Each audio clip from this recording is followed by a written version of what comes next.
just because I was there for the original a year. I don't think in terms of like performance rise or pregame or game like as a whole, I don't think anything still compares to our first show. We maybe didn't play everything perfect. I know I didn't probably play all the notes at all for what was it? Big Noise, Saints Hallelujah, and America the Beautiful. Still remember that first show, September 11th, 2004. So that's probably still the longest lasting memory. I remember being in the, I guess it was probably the home side tunnel, and kind of near the front and looking out, and it was our first game ever for pregame, and just looking out at the hill, and it was just packed with bodies. I don't even remember who we played. No clue who we played. But I just remember seeing like the stadium was, that first year the team was actually good too, so the stadium was constantly full. But I remember being a wide-eyed first year looking out and seeing like just this whole filled stadium, and then I think we had the American flag come out while playing America the Beautiful, so everything was just well received and things like that. That was probably the best memory. And the first. So since I've been at band camp now 9 times, there have been 2 separate occasions where the baritone section won skit night. That was always really fun. And doing all the planning, maybe too much planning compared to playing the music, but doing all the planning to prepare for those skits and actually like see the skits unfold was always really entertaining. And then winning is always great. If I remember right, I don't know if it's on the trophy that they now hand out, that band Olympic trophy, but the first winner of that was the baritone section. So I hope that's on the plaque somewhere. The thing that those personalities, I'm not going to like name names, but that they ever want to admit was they all secretly really love doing band. And they generally not going to go out and admit and be like, hey, I loved it, or, I kind of miss it now at this point. So in some ways, maybe that like Creed personality, that lazy sort of attitude towards band was almost like a facade, because they all got their stuff done. They all knew their music. They all knew their drill spots. They were all really good at what they were doing. They just outwardly seemed to not enjoy it, but they all really did. I mean, they all came back for 4 years. I think our baritone section, third year, was probably around like 12 people, give or take a few. And so what we won were these like pull out little chairs, those like I don't know, like they're like the fabric chairs that you pull out and like just can sit on. So we had those in the storage shed on Cars Hill Field. So if we came to practice early enough, or if we ever had a water break, we could use the chair and like have these like little thrones or chairs we could sit in. So we had those all season. That was our winning. And I think maybe we got a gift certificate or something to some restaurant or something. But yeah, so our first 2 years, nothing was really organized. Everything was just kind of an independent thing. There was no tally of points or anything like that. I remember there was 1 year where one of the events, I think on the section Olympic night, so we always had like tug of war and like all those other things. But there, 1 or 2 of the years, we actually did the event instead of like in the DoubleTree ballroom, or this is why I think it had to be one of the first 2 years, because we didn't have the DoubleTree the first 2 years and didn't have like a good big space for everybody. We actually did the section Olympics on that field, on Cars Hill Field. And all I remember was one of them was like, it wasn't a pie eating contest, but there was like pie, which consisted of like a tray full of whipped cream, and then had little pieces of like bubble gum in it. And we sent 2 people up there, and I remember it happened to be me and Sam Chin. And what the whole point of the thing was, you dove headfirst into this thing of whipped cream, got out a piece of bubble gum, chewed it, and then blew a bubble, which apparently is really hard to do once you also have like whipped cream in your mouth. And so I remember doing this because I remember just diving headfirst into this like vat of whipped cream and like going straight down, getting the piece of bubble gum right away, and then I was like, well, what do I do now? And like Sam was like, don't even unwrap it with your tongue. He's like, just chew through it. So we just started like chewing through the wrapper, which actually worked, and then blew bubbles. But So that was on Carter's Hill Field. One of my favorite halftime shows as a whole was it was the, I think it was like the Kill Bill, so it wasn't it Misunderstood and then the Green Hornet. I really liked playing those two. And we actually played those among a bunch of other songs when we did one of the years when we did like the Oakton Invitational or something. And I remember those songs being, well, most of them were, but those songs also being really well received by the high school kids. Which at first I thought, I was like, we're gonna go play at this like high school thing, and then have to go up and play at Maryland. Because one day it was like we played the little exhibition thing, then got back on the bus and went up to like College Park, and then played at the Maryland game, which I think we won, which made everything worthwhile. But so I really liked that show. I've forgotten so many of the shows we've ever played is the problem, because there's so many. And through basketball band, I think I've played most of that music, at least once. But I can't. There were so many shows we did. I mean, if you think, if we're coming up towards 60 games for me at some point here, including bowl games, that's 60 halftime shows with probably at this point an average of 2.5 songs per halftime show. That's quite a lot of music that I've played. There are a few repeats here and there. Yeah.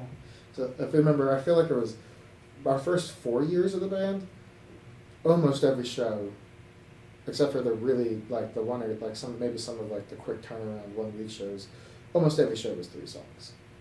Yeah. That has it's kind of now the standard is every show is about 2. And I don't know why that's happening, if there's less time for the band in the field because they do more of their announcements or anything, because I feel like we can still play 3 songs. Just because it was pretty cool looking and got the recognition. It was our first year when we did the Seven Society, like the 7 with all the different, with the Infinity and the Mega and the whatever the other, I think there's 2 things on the left and right of the 7, and then the Infinity's at the top.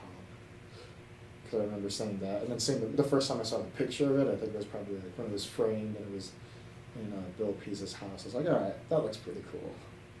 And then they read the letter from the Seven Society during the halftime performance. I think that was our second. Was it their second or third year? I don't think it was our first year. It was pretty early. It was pretty early, but so I think it might have been the second. It might have been year. the second. All I remember, I'm pretty damn sure I was in the Infinity, but it's been so long. Beating FSU, that game, that was intense, and it was a night game. I was not upset by the fact that we didn't get back to like U-Haul, because remember we would like walk up behind the band and like go load on the buses behind like near where the AFC is and have to sit in traffic to get all the way back to the U-Haul or to U-Haul, and we were on that bus for a long time, but I was not upset by that at all because it was so fun. Like that was the rushing of the field that got rid of the fence on the hill and the bushes on the hill, and people unfortunately got trampled. Yeah. But there's no football memory. I think that's better than that one because we haven't beat Tech yet. And I believe that FSU game was basically on the 10-year anniversary of the same thing happening back when like the Barbers played on UVA's football team. The very first year we did a lot of band camp at the park, and then we did all of our evening rehearsals on the field hockey field, and I feel like it was something weird. Like our second year, we practiced. I feel like we actually practiced our weekly on the on Cars Hill, and then it was Saturday mornings continued at the field hockey field, and maybe it was even Friday night or something, because there was like a loading up the truck the night before, so all the instruments made it back to the cage. But I used to like when the band actually traveled more often, because I think between my first and second year, that's probably what I've done like through the band is how I did a fair amount of my traveling that on the East Coast that I hadn't done before. I went up to Boston College one year for one game. It was miserable because it was raining the whole time, but it was fun to go up to Boston and like just hang around with people and do that. And then I think either that year or the year before, one of the first or second year, whichever the other year was, I went down to Atlanta and went to a Georgia Tech game and things like that. So I missed those opportunities of the kind of far travel. Yeah, they take a lot of time. They take a weekend away from you, but those are always fun. Those aren't as I think our new travel distance is like Maryland down to like Raleigh. I think that's like both because it doesn't make much sense financially, and when the team is not likely going to win, there probably wouldn't be as much interest in going. My first and second year, we were constantly top 25 ranked or very close to it, so there would be a lot of interest in like traveling to Boston College or traveling to Georgia Tech, or people. I didn't go the first year to FSU, but people traveled down to FSU. From my point of view, it's I've seen quite a change in the Baritones, just from the amazing people who I started with. Were a different kind of people than the current people, who are also amazing people, but maybe not the same like party sort of people, and a little bit more relaxed in some ways or whatnot.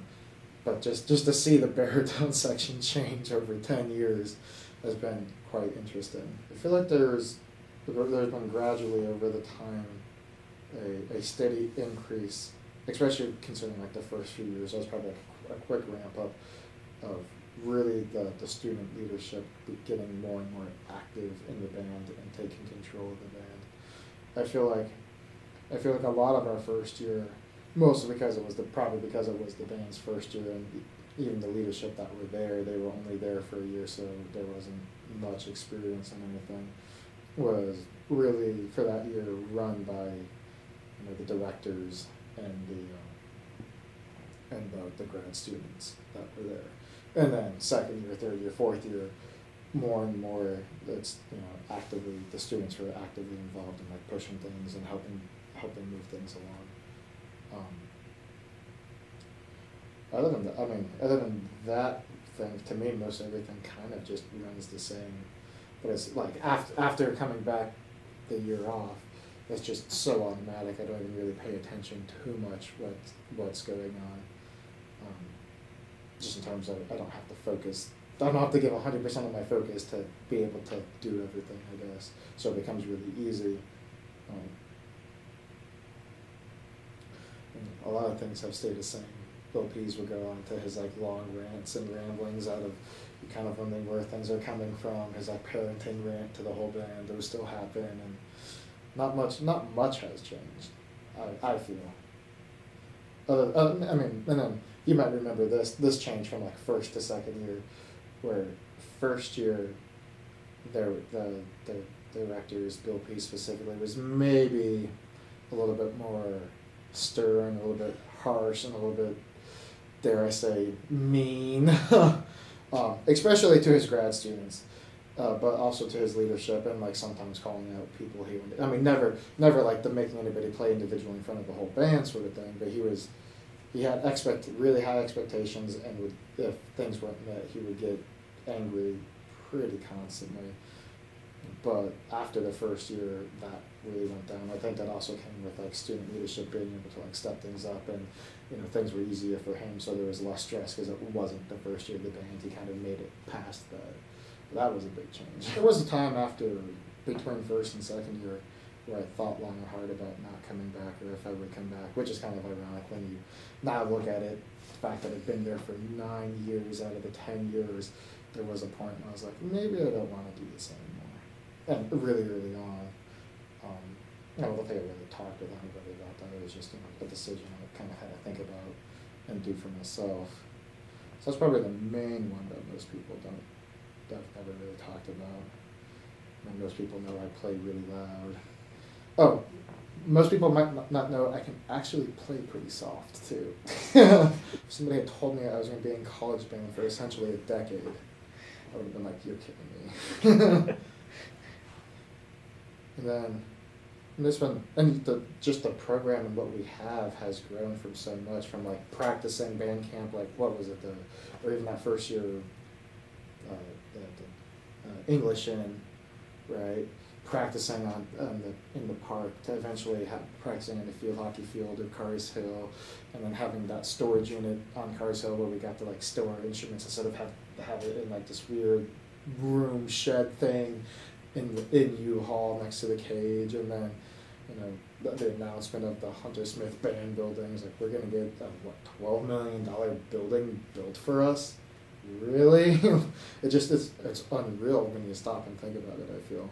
If I had to say something to Hunter Smith, I think I'd just go up to her. She'd be kind of like probably scared because I'm just about to give her like some big bear hug. She really doesn't know who I am. I'm not gonna just tell her thank you because of her and her husband doing the donation to start the band and the continual support of the band. I've had something that I can enjoy for the past decade of my life. So I can't really quantify how it's been a life-changing experience, but without a doubt it has to be considered a life-changing experience.